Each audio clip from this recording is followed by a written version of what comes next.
everybody, this is Tech G back with another video, and in this video I'm going to be explaining to you exactly what the domain name system protocol is. So let's get into it. The domain name system, this is one of the cornerstones of the internet, playing a crucial role in translating human-friendly domain names into numerical IP addresses that computers use to communicate with each other. And without DNS, the internet as we know it would not function smoothly. So this video is going to provide a detailed explanation of the DNS protocol, its importance, how it works, and the various components that make it up. All right, so let's get into exactly what is DNS. So like I stated earlier, this stands for the domain name system. And this is a hierarchical and decentralized naming system used to resolve human readable domain names into machine readable IP addresses. Essentially, DNS serves as the internet's phone book, allowing users to access websites using easy to remember domain names instead of complicated numerical IP addresses. And why is this important? Well, it offers user-friendly navigation, so DNS makes it possible for users to access websites using memorable domain names instead of numerical IP addresses, enhancing the user experience. Then it's also scalable, so the hierarchical structure of DNS allows it to scale efficiently, handling the vast number of domain names and IP addresses on the internet. And then there's decentralization. So DNS is decentralized, meaning no single entity controls the entire system, and this promotes resilience and fault tolerance.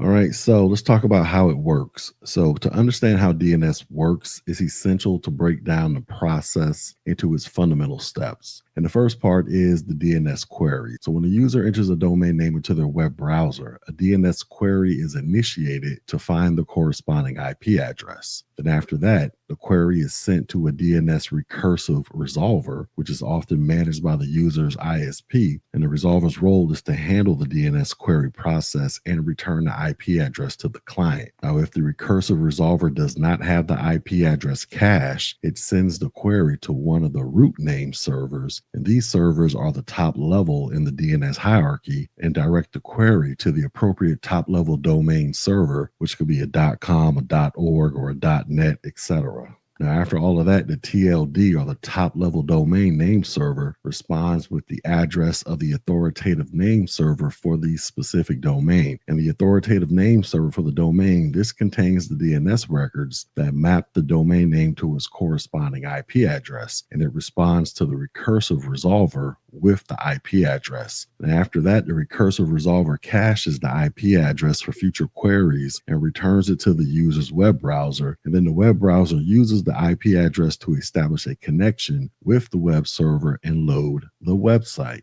All right, so let's go ahead and talk about the components of DNS. So several key components make up the DNS system, each playing a vital role in the process of resolving domain names. The first one is the DNS resolver, and this is also known as a DNS recursive resolver, and this component receives DNS queries from client machines and is responsible for managing the query process, and it contacts other DNS servers on behalf of the client to resolve the domain name. Then you have what is called the root name servers. And there are 13 root name server clusters worldwide, labeled from A to M. And these servers, they form the foundation of the DNS hierarchy, directing queries to the appropriate TLD servers. And then you have what are called the TLD servers, the top level domain servers. And they manage the top level domains such as .com, .org, .net, .edu, etc. And they respond to queries with the address of the authoritative name server for the specific domain.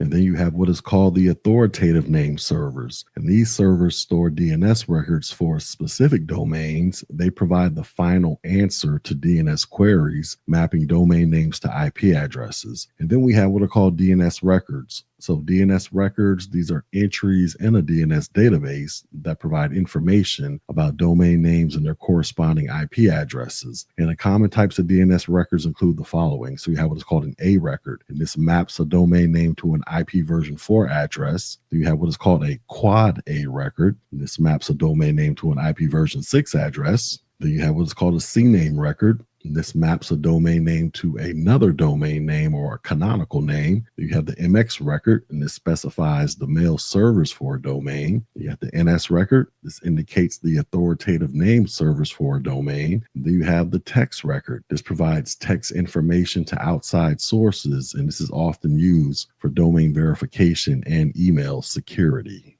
All right, so let's move on and talk about some of the types of DNS queries. So DNS queries, they can be classified into three main types, with each serving a different purpose. The first one is called a recursive query. In a recursive query, the DNS client expects the DNS server to respond with either the requested resource record or an error message if the record cannot be found. And the DNS server handles all the necessary querying to provide a definitive answer to the client. You have what is called an iterative query, and in an iterative query, the DNS client allows the DNS server to respond with the best answer it can provide based on its knowledge. If the server does not have the requested information, it returns a referral to another DNS server that might have the answer, and the client then queries the referred server. And then you have what is called a non-recursive query, and this type of query is typically used when the DNS resolver already knows the answer or has it cached, and the resolver directly returns the information to the client without querying other DNS servers.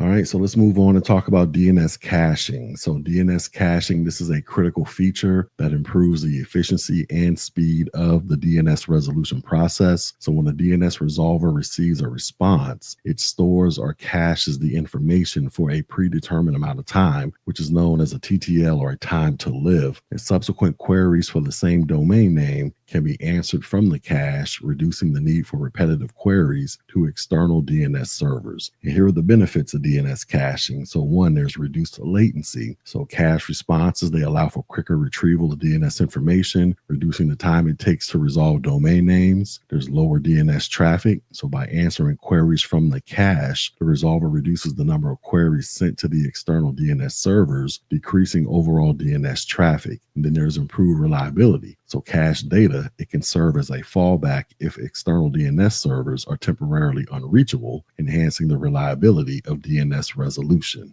All right, so let's move on to talk about DNS security. So while DNS is essential for the functioning of the internet, it is also a potential target for various security threats. And some common DNS security issues include the following. So you have what is called DNS spoofing or cache poisoning. In this attack, an attacker introduces false DNS information into the cache of a DNS resolver, causing it to return incorrect IP addresses. And this can redirect users to malicious websites. Do you have what is called a DNS amplification attack? And this is when attackers exploit the DNS system to amplify the size of their attacks, overwhelming a target with a large volume of traffic. And this is often done using open DNS resolvers to generate large responses to small queries. And then you have what is called a man-in-the-middle attack. And this is when an attacker intercepts DNS queries and responses, potentially altering the information to redirect users to malicious sites. And then we have what is called DNS security extensions. DNS security extensions, this is a set of security extensions designed to protect DNS from these types of attacks. Basically, it adds a layer of authentication to the DNS resolution process, ensuring that the responses to DNS queries are authentic and have not been tampered with.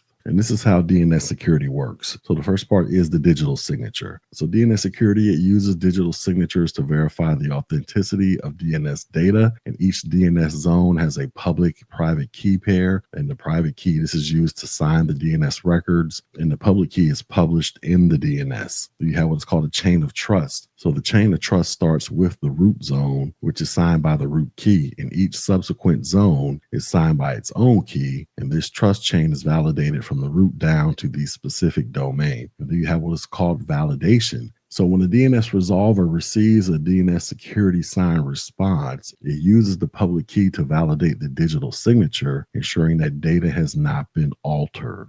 All right, so let's move on to talk about the role of DNS in the modern internet. So DNS is integral to the functioning of the modern internet, supporting a wide range of activities beyond simple web browsing. And one of those activities is email delivery. So DNS is used to route email through the use of the mail exchange records, ensuring that emails reach the correct mail servers. There's content delivery networks. So CDNs, they use DNS to direct users to geographically distributed servers, optimizing content delivery based on the user's location. There's load balancing. So DNS can distribute traffic across multiple servers, balancing the load and improving the availability and performance of websites. And then there's service discovery. So DNS is used in service discovery protocols, allowing applications to locate and connect to services within a network or across the internet. All right, so let's go ahead and talk about some future developments in DNS. So as the internet continues to evolve, so too does the DNS. And some of the future developments and challenges in DNS include the following. The first is that of IP version 6 adoption. So with the depletion of IP version 4 addresses, the adoption of IP version 6 is crucial, and DNS must support and facilitate the transition to IP version 6, ensuring seamless resolution for both IP version 4 and IP version 6 addresses. There's privacy enhancements. So efforts are underway to enhance privacy in DNS queries. Then you have protocols like DNS over HTTPS and DNS over TLS, where they encrypt DNS queries. They prevent eavesdropping and improve user experience. You had DNS security improvements. So continued development and deployment of DNS security along with other security measures are essential to protect the DNS infrastructure from evolving threats. Then there's scalability and performance. So as the number of interconnected devices grows, DNS must scale to handle increased query volumes while maintaining high performance and reliability. All right, so let's go ahead and wrap all of this up. So the DNS, or the domain name system, this is a foundational technology that underpins the functionality and user friendliness of the internet. By translating human-readable domain names into machine-readable IP addresses, DNS enables seamless navigation and communication across the web. And understanding the DNS protocol, its components, and its security challenges, this is essential for anyone involved in the operation and management of internet services. But while DNS may seem complex, its fundamental process is simple. Basically, it's there to make the internet accessible and usable for everyone. From supporting basic web browsing to enabling sophisticated applications and services, DNS plays a critical role in our daily digital lives. And as we move forward, the continued evolution of DNS will be essential to address emerging challenges and opportunities. With advancements in security, privacy, scalability, and performance, DNS will remain a cornerstone of the internet, ensuring reliable and efficient communication for users worldwide. So whether you are a casual internet user,